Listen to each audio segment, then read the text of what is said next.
මේ අපි දැන් පිටකොටුවෙන් ගෙනාව පවර් බෑන්ක් එකක් වැඩ කරන්න දින්න ගලවලා බලන අවස්ථාව.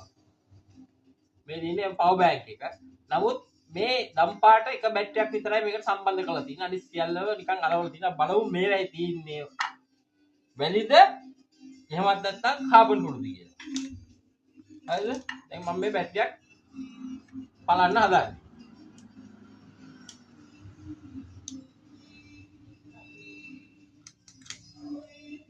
බැටරිය මම මෙතනින් මේ බැටරිය උඩින් දාලා තියෙන ටිකොලේ ඉවත් කරගන්නවා. හරිද? මේ ටිකොල ඉවත් කරගෙන මම මේ බැටරිය දැන් තලනවා. වීඩියෝ එක ටිකක් ලං කරලා අල්ලන්න. මම මේ පාපිස් උඩ දිහා තලනවා.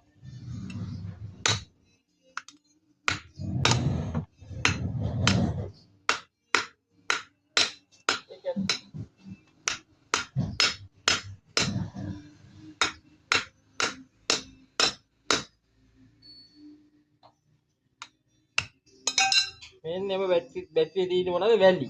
මේ පේනවද මුහුදු වැලි පුරවලා තියෙන්නේ මේ බැටරියේ.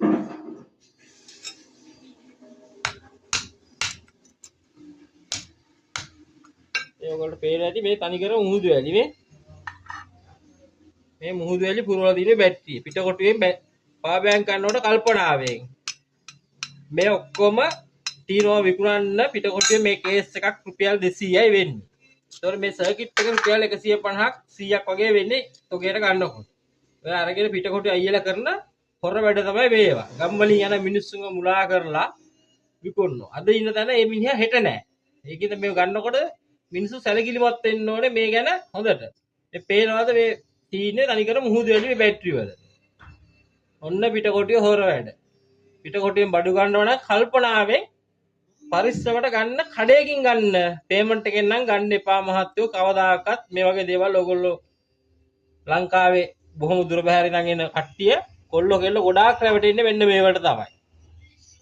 හරි මේ වීඩියෝ එකට ලයික් එකක් දාලා කමෙන්ට් එකක් දාලා අපිව සබ්ස්ක්‍රයිබ් කරන්න.